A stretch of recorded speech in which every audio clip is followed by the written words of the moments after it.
Okay, today we're going to look at a drawn game, and this is level 72 against the King Master Chess computer. I'm black this time. We'll kind of start out here. We'll move pretty quick in the initial stages till it gets interesting. We're doing a queen pawn opening. Pretty typical so far until right here, c5. That's not normally a move that I'm used to seeing. I'm not sure why white did that this time. So I immediately challenged that move with b6 here. White takes that opportunity to develop his knights, and he puts his f knight there onto e5, which is a fairly powerful square, threatening, of course, c6 here. Instead of addressing that threat there on c6, I go ahead and follow suit, put my knight on e4, which is an equally as powerful square.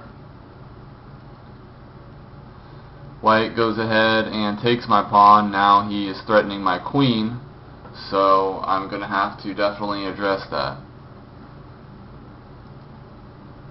Just move my queen up there to c7, which forces him to move his knight back.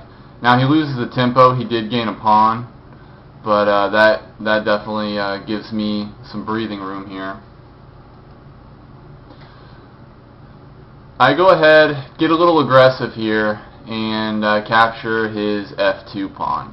That's the type of move where it's either going to make you or break you in a game, because you're basically trading a knight for a pawn, but the one advantage that you're getting from that is that you're going to pretty much force the black king to capture your knight, and it's going to prevent him from ever castling, and it's going to put him in a really bad position on the board. So that's why I chose to do that.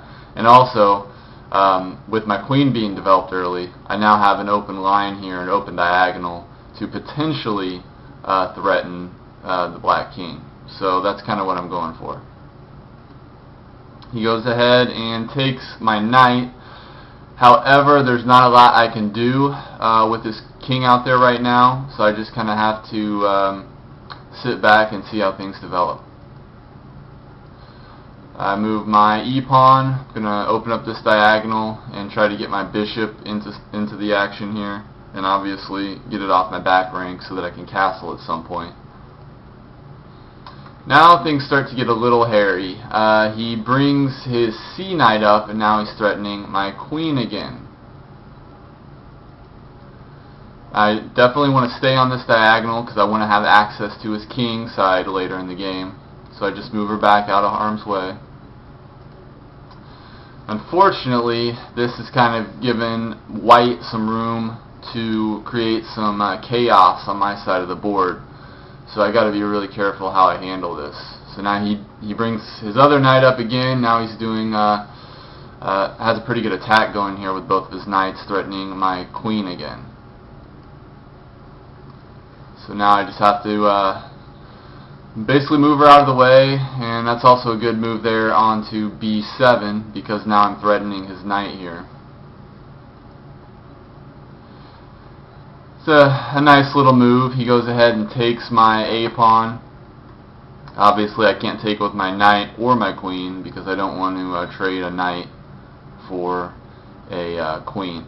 Now actually looking at this, if I took his knight with my rook, he's going to capture back with his other knight. I'll take that knight with my queen. So the point value for two knights versus a rook is 5 to 6, or 6 to 5, however you want to look at it. I would actually come out ahead here. However, he did take my pawn, so that's actually an even exchange. But being that it is even, I would rather have a rook than taking away those two knights. So I'm just going to go ahead and kind of leave that as is, because now white has his knights in kind of a precarious spot for him, and if I just go ahead and decline that exchange there, then he's going to have to make other arrangements. So I go ahead and instead of taking his knight, I go ahead and take his c-pawn.